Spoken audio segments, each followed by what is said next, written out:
Naples, Néapolis, fut fondée par les Grecs au 8e siècle avant Jésus-Christ, tout d'abord sur l'îlot de Mégaridée.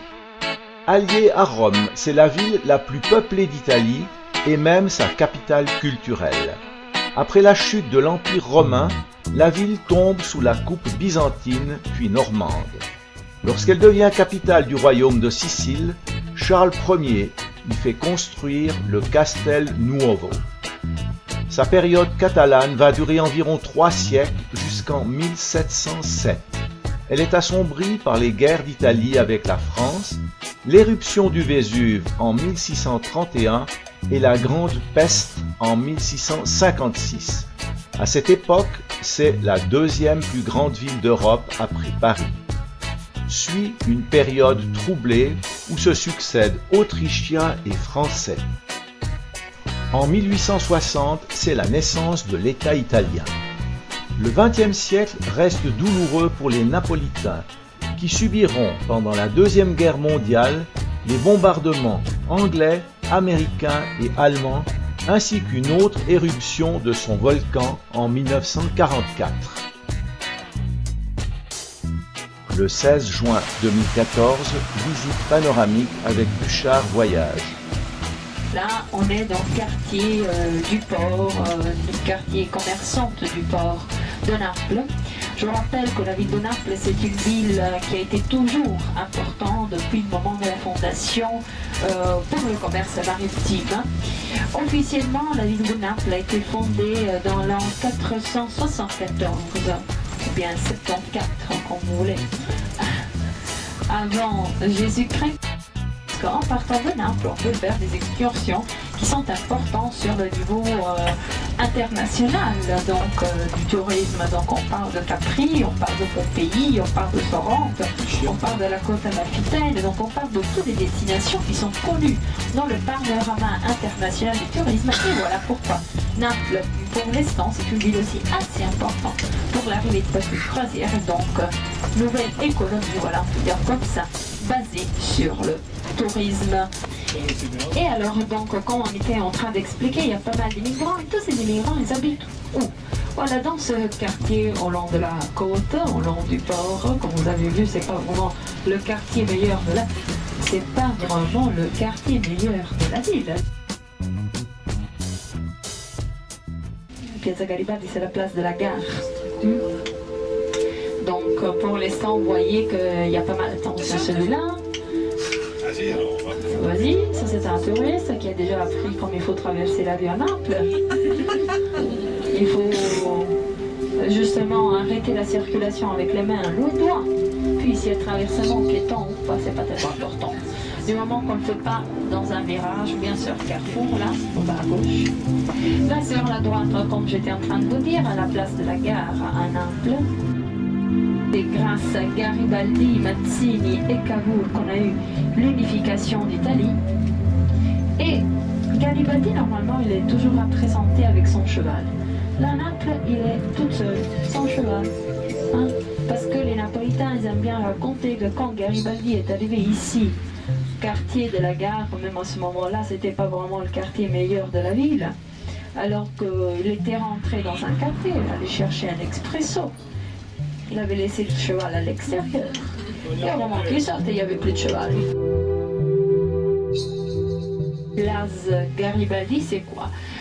Ils sont en train de terminer la deuxième ligne métro à Naples. Il y a déjà une première ligne, ce sont les travaux de la deuxième ligne métro qui fonctionne déjà. Corso Umberto I. C'est une des rues marchandes de la ville de Naples. Donc là, les magasins, maintenant, il y a une partie qui reste ouverte et une partie au lieu qui ferme. Parce que chez nous, nous avons l'habitude d'ouvrir vers 9h plus ou moins le matin, jusqu'à 13h30. Puis il y en a quelques-uns qui restent ouverts toute la journée. Mais la plupart, ils ferment autour de 13h30 pour ouvrir à nouveau autour de 17h parce qu'ils ferment normalement pas avant 20h30. Comme on vient d'expliquer, une des rues principales du commerce napolitain a été réalisée entre 1880 et 1888 grâce à un maire assez important qui avait planifié un nouveau plan d'urbanisation pour la ville de Naples. Et c'était Nicola Amore. Piazza Nicola Amore. Si vous vous souvenez, je viens de vous raconter que cette rue a été réalisée grâce au maire Nicola Amore. Et cette place s'appelle comme le maire qui avait fait réaliser pas seulement la place, mais évidemment même la rue. Mais pour tous les Napolitains, cette rue, c'est le Rettifilo. Rettifilo, ça veut dire une rue qui va toujours tout droit. Et alors là, si vous demandez le Rettifilo, tout le monde connaît. Alors là, nous sommes sur la Piazza Giovanni Bobbio. Mais sur la droite, le bâtiment jaune que vous avez, on monte là-bas. Le bâtiment jaune que vous avez sur la droite, c'est le bâtiment central du banc de Naples. Mais là, nous allons voir le château, le Maschio Angioino.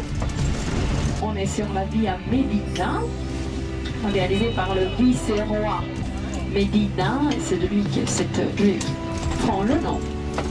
Et avec la Via Medina, nous allons arriver tout de suite sur la Piazza Municipio, la place de l'hôtel de ville, la Piazza Municipio, Municipio en italien c'est l'hôtel de ville. Et la Piazza Municipio, c'est là où nous avons en fait le début du quartier monumental.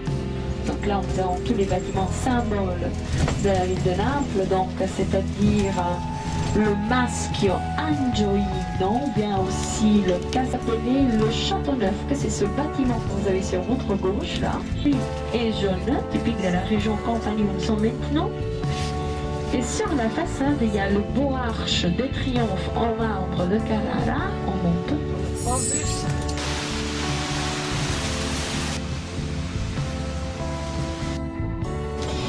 Et là où on arrive maintenant, ça c'est sur notre gauche le parc du Palais Royal. Le palais rouge et gris, c'est le Palais Royal de Naples. La célèbre Galleria Umberto I. La Galleria Umberto I, bâtie entre le 1887 et 1890 grâce à l'architecte Paolo Bubbe. La place où on arrive maintenant, c'est la Piazza Trieste et Trento. Nous avons le connu Café Gambrinus. Juste sur votre droite, le café plus célèbre de Naples. Et la grande place qui est sur la droite, on tourne en bas. La grande place qui est sur la droite, c'est la Piazza Plebiscito, la place du plébiscite. Alors, donc là, où nous sommes maintenant, nous sommes juste devant le Real Teatro San Carlo. Real Teatro San Carlo, bâti par l'architecte Medrano dans 7 mois de temps, dans le 1737.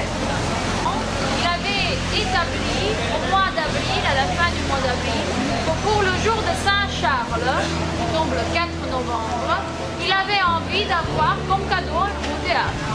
Et alors le pauvre architecte Medrano, qui était l'architecte privé du roi, il avait bâti vite le théâtre comme le roi l'avait demandé.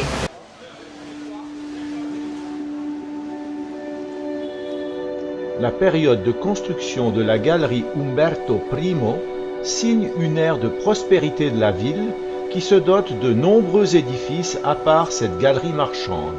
On trouve au niveau des étages inférieurs des boutiques, des cafés et des bureaux, tandis que les supérieurs sont des appartements.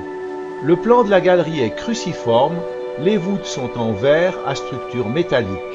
C'est un centre pour la vie mondaine, ici des couples de mariés. Du connu Lungomare Caracciolo, c'est là que nous avons l'élégante promenade sur la mer des Napolitains.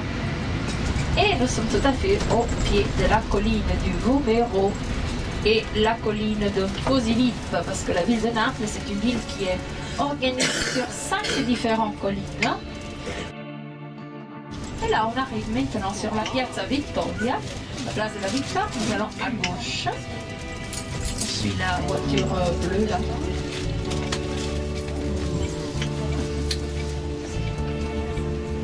Voilà. Et puis nous allons à droite. Là sur notre droite, nous avons l'entrée du parc de Naples. Et sur notre gauche, la colline qui est en face de nous, c'est la célèbre colline de Posillipo. Et au pied de la colline de Posillipo, le petit port que vous avez là, c'est le port de Mergellina.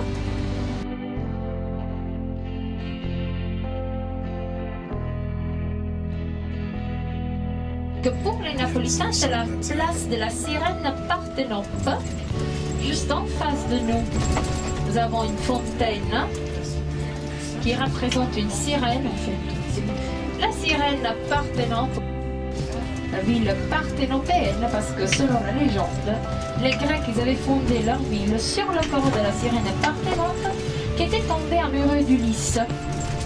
Elle était tombée amoureuse d'Ulysse, mais comme vous savez, Ulysse il avait déjà Pénélope en Grèce en train de l'attendre. Et donc Pénélope qui voulait bien se marier avec Ulysse, il n'a pas réussi à faire ça.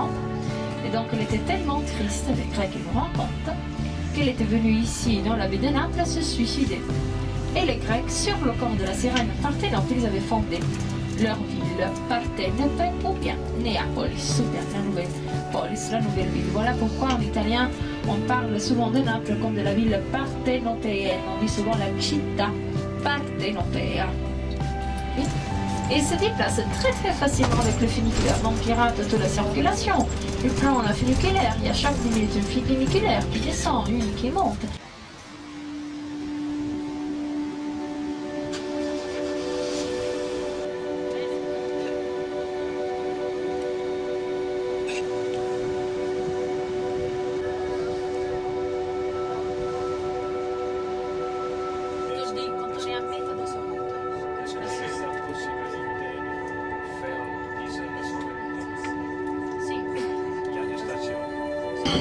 Là, c'est le petit port de Mergellina, sur notre droite.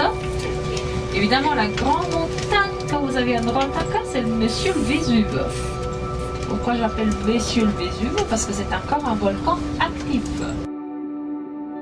En même temps, nous avons aussi du tremblement de terre. Avant, pendant, après. Donc c'est pour ça qu'il faut vérifier, il faut contrôler les deux différentes activités, soit l'activité volcanique, soit l'activité sismique.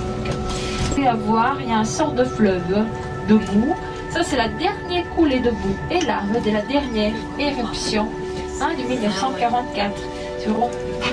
Donc là c'est la coulée de boue. Avant de quitter Naples, une dernière vue sur le Castel dell'Ovo, indissociable de l'histoire de la fondation de la ville par les Grecs. L'édifice est construit sur une petite île, la Mégaride, noyau originel de la cité.